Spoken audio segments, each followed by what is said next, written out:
Welcome to Tyler's Talk, ladies and gentlemen. Today is April the 17th, 2024. We're going to be talking about NXT because there's some matches that got added to NXT Spring Break-In for Night 1. They didn't say anything about Night 2, but Night 1 next week.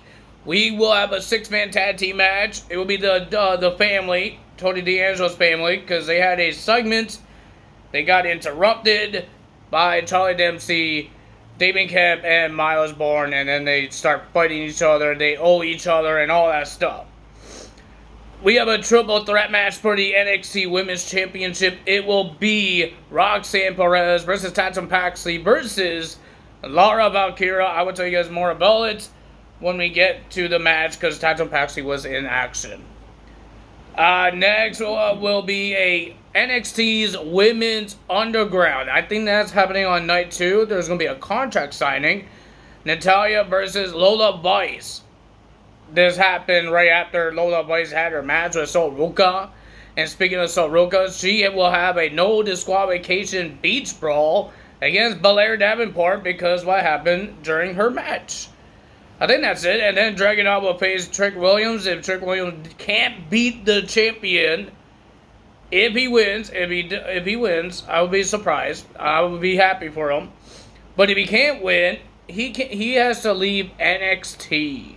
So that means that what makes me think Dragon Ball will lose, and he would be part of the draft, right? Because they said he's eligible to be in the draft, so he has to lose the title.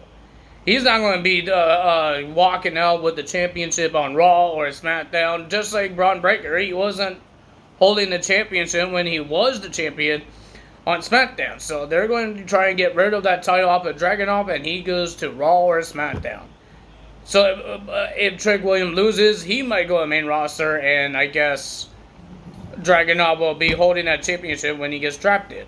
I'm hoping he doesn't. I'm hoping Trick Williams wins this match.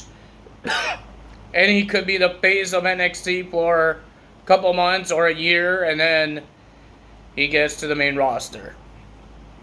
I don't know what else is going to happen there.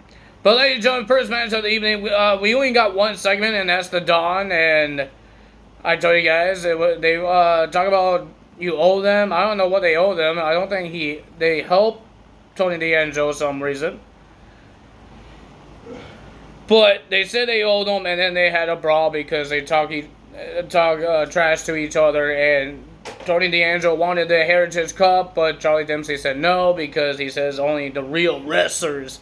He hasn't defended, so he's not a real wrestler. So first match of the evening, we got Noam Dar versus Dijak. And I looks like Dijak is a good guy now because he was about to throw his shirt to the fans, but nobody caught it. But it looks like Dijak is a face now, and he versus Noam Dar. And the winner of that match was Noam Dar with the help of Oro Mensah. But Mensah got a kick in the head with the help. And then Noam Dar did his enziguri and he gets the win. Then we had Lola Vice versus Sol Ruka. It was a pretty decent match, pretty okay. But the winner of that match was Lola Vice because of the help of Belair Davenport. She attacked Sol Ruka. And then this is how we got the beach brawl when she asked Ava that she is not going to give up with Belair Davenport. She wants a no disqualification at Beach Blast. At Spring Break-In, and she's getting that, and just call it a beach brawl. Whatever that means. Then we got Ridge Holland versus one half of the, I guess, 1/4 of the LWO, because there's like 4 or 5 of them. Walking Wild, because remember what happened last week? He opened the door, and the door smashes Chris Del Toro's hand. Because he was a little upset and he tried to chase Ridge Holland, but he didn't really grab the door and the door smashed his hand. So, that's why Ridge Holland has this match against Walking Wild. I thought this guy stepped away from the ring. And then when he was talking to Ava from this NXT's Anonymous, we still don't know who this guy is, or her. But we saw that he was talking to Ava, and then Walking Wild came up, and talking trash to Ridge Holland, and Ridge Holland just grabs Rocky Wallen and puts him against the wall. So this is why we have that match. It was a short match, and the winner of that match was Ridge Holland, with Shawn Spears watching the match. And then when Ridge Holland wins the match, he just bumps shoulders with Shawn Spears and walks away. I'm hoping it's not a match between Shawn Spears and Ridge Holland. I'm hoping it's a tag team between Shawn Spears and Ridge Holland. Hey, I could make that team in my game. That's a pretty cool tag team to see. Ridge Holland and Shawn Spears. And maybe they actually could win tag titles together. Then we had Dragunov versus... Dragunov had an open challenge. Ava told Dragunov that you could face anyone you want. So he has an open challenge, and then a whole bunch of people from the locker room came to the ring and started beating each other up and trying to get into the ring to be the one to verse Dragunov. Until here comes the man that hops in the ring, Javon Evans. He jumped into the ring to make this match official. He made it to the ring. So they did the same thing when Wesley doing his open challenge for his North American title, where everybody rushes to the ring, and first person gets in the ring, they get the title shot, and that's what happened with Dragunov. And I thought this match was awesome between Dragunov and Javon Evans. I haven't seen a lot about this guy. He's from DPW. I've never seen DPW that much. But we see what he could do with Scripps. He didn't do a lot of high flying with Scripps. I thought he would, because Scripps does the high flying too. But he did a lot more high flying with Dragunov. But of course, the winner of that match was Dragunov, because he has an NXT Championship match. But I thought it was an awesome match. Then we had AOP versus Malik Blade and Edris Anafe. And it was an okay match. I missed the women's match. It was an okay match, but the winner of that match was AOP. And then they got confronted by the NXT Tag Team Champions, because AOP attacked them. Tatum Paxley versus Thea Hale. There's a lot of things that happened here. Thea Hale lost the match because of the help of Jasmine. I forgot her name, last name. And JC Jane. So Thea Hale lost to Tatum Paxley because of that. And then when Thea Hale is trying to get to JC Jane and everybody's trying to stop her in the ring, we got Laura Valkyria attacking Tatum Paxley. With like one arm, she was trying to attack Tatum Paxley and all that stuff. And Ava and then Roxanne was in backstage loving this, letting them beat the living hell out of each other, and she made up a No One Contenders match. And whoever wins, they face Roxanne Perez in a one-on-one match.